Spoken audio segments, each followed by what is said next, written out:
योगी आदित्यनाथ की सरकार ने बढ़ती आबादी पर नियंत्रण के लिए उत्तर प्रदेश की नई जनसंख्या नीति को जारी कर दिया। इस नीति के तहत जनसंख्या नियंत्रण का फार्मूला तैयार किया गया है। राज्य विधि आयोग द्वारा तैयार ड्राफ्ट में जनसंख्या नियंत्रण के लिए कड़ी सिफारिशों की वकालत की गई। माना जा रहा है कि इसे सख्ती से लागू करने के लिए विधि आयोग की कुछ सिफारिशों को भी मंजूरी मिल सकती है।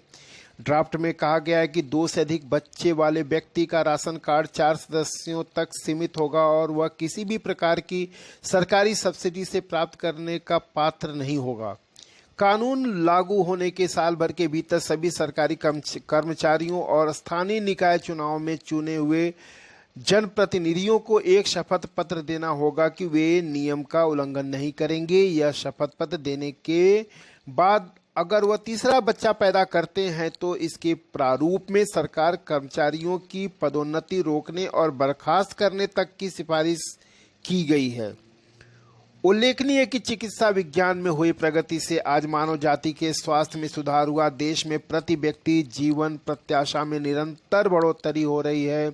लिहाजा मौत पर लगाम लगाने के साथ जन्म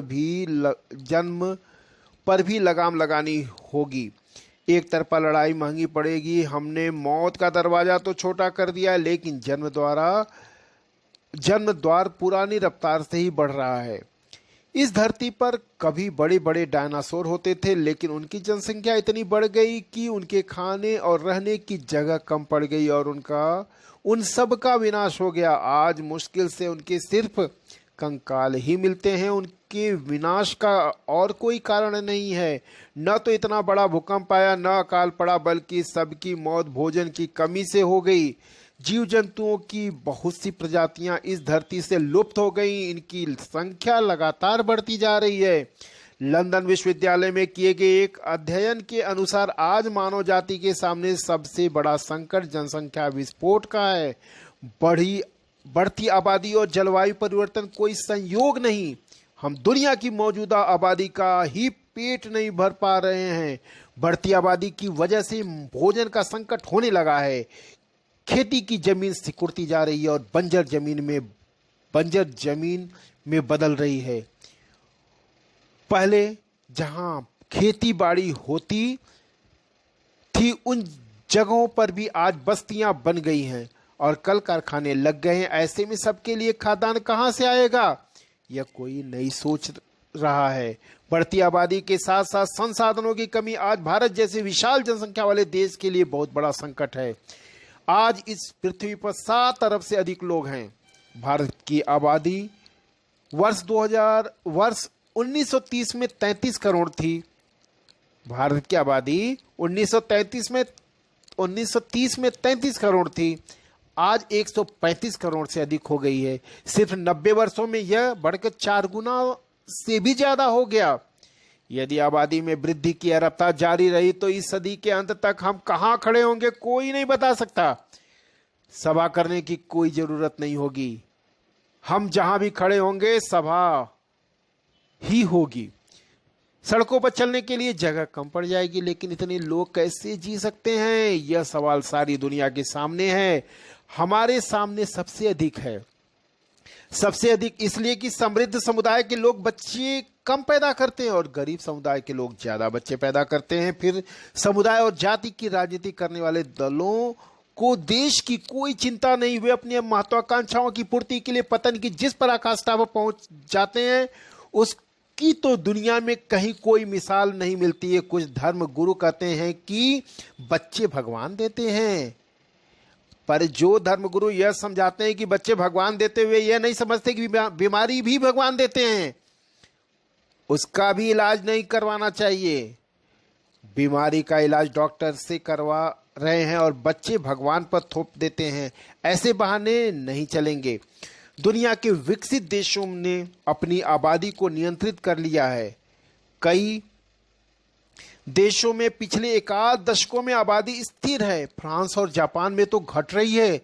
चीन ने भी अपनी आबादी पर लगभग नियंत्रण पा लिया है, लेकिन भारत इस मामले में अभी तक एक पिछड़ा है। हालांकि अब ऐसे कृत्रिम साधन उपलब्ध हैं जिनका उपयोग कर परिवार नियोजन किया जा सकता है, लेकिन लोग इसके प्रति जागरूक नहीं हैं। समाज को जागरूक बनाने के लिए सरकार ने बहुत कोशिश की, परंतु अभी तक अपेक्षित परिणाम सामने नहीं आए हैं। इसलिए जनसंख्या नियंत्रण के लिए कानून लागू होना चाहिए। अब जनसंख्या नियंत्रण या संतति नियमन को समझाने की जरूरत नहीं है, क्योंकि यह जीवन मरण का सवाल है। यह अनिवार्य होना चाहिए। अनिवार्य का मतलब यह कि जिनके बच्चों की संख्या 2 से अधिक हो उन्हें तमाम सरकारी सुविधाओं से वंचित किया जाए। जिनके पास बच्चे कम हो उनको ज्यादा सुविधाएं मिलनी चाहिए। अभी हालात यह है कि अविवाहित आदमी पर टैक्स ज्यादा है और विवाहित पर टैक्स कम है। बच्चे हो जाए तो और कम है। यह उल्टी बात है। अब अविवाहित आदमी पर टैक्स बिल्कुल नहीं लगना चाहिए या न्यूनतम होना चाहिए। विवाहित पर ज्यादा टैक्स होना चाहिए और बच्चों की संख्या के अनुसार पर बढ़ता जाना चाहिए। तभी हम आबादी को बढ़ने से रोक पाएंगे। सब तरफ से 2 बच्चों के बाद सख्त से सख्त कदम उठाकर रोक लगानी चाहिए। उन्हें सरकारी नौकरियों के अलावा मताधिकार से भी वंचित किया जाना चाहिए। अब यदि हमने जनसंख्या नियंत्रण पर सख्त कानून बनाकर उसे लागू नहीं किया तो सबके सामूहिक विनाश की तैयारी कर लेनी चाहिए। संसाधनों पर कम हो आबादी का बोझ। आज दुनिया भर में इस विषय पर गहनता से चिंतन हो रहा है कि जनसंख्या संसाधन है या समस्या। निश्चित रूप से यह गंभीर चिंतन का विषय है। खासकर भारत के संदर्भ में तो यह बेहद गंभीर मामला है। इस बारे में हमें इजराइल से बहुत कुछ सीखना चाहिए। इजराइल में भूमि बहुत ज्यादा नहीं है। क्षेत्रफल के लिहाज से यह देश हरियाणा से भी छोटा है, लेकिन वहां की आबादी लगभग 90 लाख है। वैज्ञानिक शोध, कृषि उत्पादन, पर्यावरण संरक्षण, शक्तिशाली सैन्य बल, स्वास्थ्य सुविधाएं, व्यवस्थित यातायात, शानदार पुलिसिंग जैसी व्यवस्थाएं इजराइल को प्रगतिशील बनाने का मादा रखती है। क्या भारत में हम कभी ऐसी कल्पना कर सकते हैं? कई बुद्धिजीवी कह सकते हैं भारत जैसे विशाल देश और विशाल जनसंख्या के कारण हम इजराइल से इसकी तुलना नहीं कर सकते। लेकिन हम यह तो मानते ही है कि देश की आबादी या परिवार की संख्या अगर छोटी, शिक्षित और व्यवस्थित हो तो वह देश और परिवार अत्यधिक तरक्की करता है। हम यह भी जानते हैं कि विश्व की कुल भूमि का भारत में मात्र 2.5% है और जनसंख्या लगभग विश्व की कुल आबादी का 18% तक पहुंच गई है। यह अत्यधिक चुनौतीपूर्ण है। भारत में अत्यधिक तेज से बढ़ती हुई जनसंख्या के कारण शहरों पर दबाव बढ़ गया है। बढ़ती आबादी का बोझ ग्रामीण क्षेत्रों में उनके लायक रोजगार नहीं पैदा कर पाता और शहरों की ओर पलायन करते हैं। लिहाजा अधिकांश शहर बेहद विकृत होते जा रहे हैं। शहर सुव्यवस्थित होने की बजाय स्लम बस्तियों में तब्दील होते जा रहे हैं। बढ़ती आबादी का बोझ शहरों में बीमारियों का बोझ भी बढ़ रहा है। इस पूरे प्रकरण का एक पहलू यह भी है कि हमारे देश में बढ़ती जनसंख्या को धार्मिक चश्मे से देखा जाता है। देश में इसके सकारात्मक नकारात्मक दोनों ही पहलू मौजूद है। भारत में सिख मात्र 3 करोड़ है, लेकिन देश में रोजाना अपने गुरुद्वारों के माध्यम से वे 5 करोड़ लोगों को भोजन कराते हैं। 3 करोड़ है, 5 को भोजन कराते हैं। यह अपने धर्म के अनुशासन, श्रद्धा और मान्यताओं के आधार पर ही हो सकता है। सिखों ने धार्मिक और वैज्ञानिक दोनों ही शिक्षा का मिश्रण करते हुए अपनी आबादी को अत्यधिक शिक्षित और प्रगतिशील बनाया है। यही मामला जैन और पारसी से भी जुड़ा है।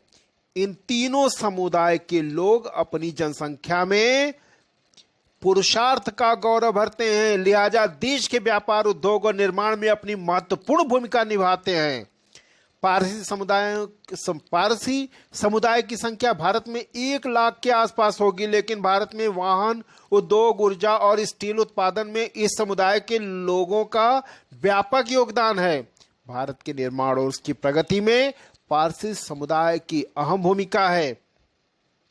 बढ़ती आबादी किसी भी समुदाय की हो, अगर वह संविधान के कायदे कानून के अंतर्गत व्यवस्थित नहीं है तो उस देश में संसाधनों की लूट जैसी समस्या पैदा होने का प्रमुख कारण बन जाते हैं। ऐसी स्थिति में संसाधनों की कमी होने के कारण लोग एक दूसरे के दुश्मन हो जाते हैं। सीरिया, लीबिया, दक्षिण सूडान और यमन जैसे देश इसका ताजा उदाहरण है। बढ़ती आबादी, अशिक्षा और संसाधनों में असमानता के कारण मध्य और उत्तरी अफ्रीका में के कुछ देशों और मध्य एशिया के देशों में सबसे ज्यादा हिंसा हुई। संयुक्त राष्ट्र की एक रिपोर्ट के अनुसार वर्ष 1990 से 2010 के मध्य जनसंख्या में 30% वृद्धि हुई। वर्ष 2030 तक विश्व की आबादी 8.6 अरब होने का अनुमान है।